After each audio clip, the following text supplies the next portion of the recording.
15. bab. Hazreti İsa şagirdlarga mundaq dedi. Haqiqiy üzüm teli özümdür men. Atam Xudo bo'lsa, bog'vandir. Bog'van mendiki meyve bermaydigan har bir shoxni kesib tashlaydi. Meyve berganlarini bo'lsa, texmi ko'p meyve bersin deb putab turdi.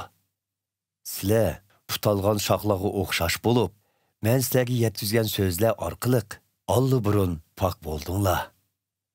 Sizlar menda bo'linglar. Menmu sizlarda bo'laman. Shox talda bo'lmay turib, o'zligidan meyve berolmaydigandek, sizlarmu menda bo'lmasanglar meyve berolmaysizlar. Üzüm teli özümdür men. Sizlar bo'lsanglar, shoxlari sizlar. Kim menda bo'lsa, menmu uningda bo'laman. Shundaq bo'lganda, u ko'p meyve beradi. Chunki Xudo yoqtiradigan har qanday ishni mensiz qilolmaysizlar. Menda bo'lmagan kishi keraksiz shoxlarga o'xshash tashlab etilib, qurib ketadi.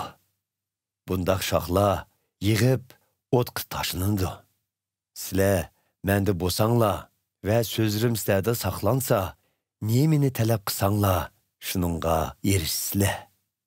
Sizlar ko'p meyve berishinglar orqali mening shogirdlarim ekaninglarni isbotlaysizlar. Bu atamga shon sharaf elib keladi.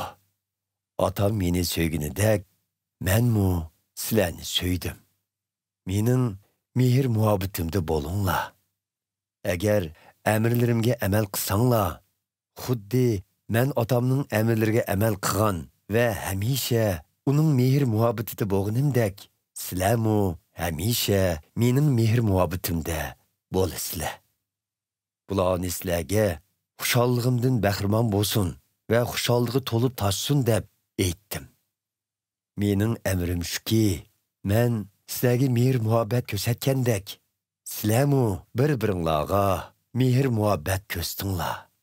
O'z do'stlari uchun jinini pido qilishdan cho'nqur mehr muhabbat yo'qdir.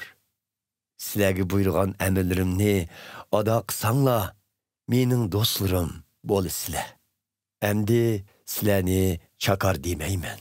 Chunki chakar xo'jayinning nima qildiganligini bilmaydi. Uning o'rniga sizlarni do'st deyman. Chunki atamdan anglaganlarimning hammasini sizlarga yetkazdim. Sizlar meni tanlaganinglar yo'q. Aksicha, men sizlarni tanladim. Men sizlarni meyve bersin hamda meyvelaringlar menga saqlansin deb tayinladim. Mushundaq meyve berganinglarda mening nomim bilan atamdan nima tilsanglar, atam shuni beradi. Sizlarga shuni amr qilamanki, bir-biringlarga mehr muhabbat ko'rsatinglar. Bu dunyoning odamlari sizlardan nafratlansa, sizlardan avval mendan nafratlanganligini bilinglar. Sizlarmu bu dunyoning odamlaridan bo'lgan bo'lsanglar, bu dunyoning odamlari sizlarni o'zining deb so'ygan bo'ladi. Biroq men sizlarni bu poni dunyodan ayirib tanlaganim uchun endi bu dunyoga mansub emassizlar. Shuning uchun bu dunyoning odamlari sizlardan nafratlanadi. Men sizlarga aytgan so'zni esinglarda tutinglar. Qul xo'jayindan ustun turmaydi. Menga ziyonkashlik qilganlar sizlarga ziyonkashlik qiladi. Mening so'zimga amal qilganlar sizlarninkiga amal qiladi. Mening nomim sababidan ular sizlarga ziyonkashlik qiladi. Chunki ular meni avatkuchini tonimaydi. Agar men kelib ularga ta'lim bermagan bo'lsam, ularning gunohlari gunoh deb qaralmaydi. Lekin hozir ular o'z qilmishlarining yomon ekanligini bilmadoq deyolmaydi. Ularning mendan nafratlanganligi atamdanmi nafratlanganligi bo'ladi. Men ularning orasida boshqa hech kim qilib boqmagan ishlarni qilmagan bo'lsam, ularning gunohlari gunoh deb qaralmaydi. Amaliyotda ular mening qilgan ishlarimni ko'rgan, shundaqdimi yana mendin va otamdin nafratlandi. Lekin buning bilan muqaddas yozmada yozilgan hech qanday sababsizla mendin nafratlandi degan so'z amalga oshirildi.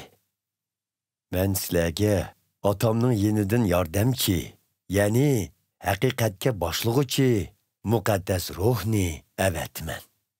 U otamning yenidan kelib, menga guvohlik berdi. Sizlarmi menga guvohlik bersizlar. Chunki sizlar boshdan tortib men bilan birga bo'ldinglar.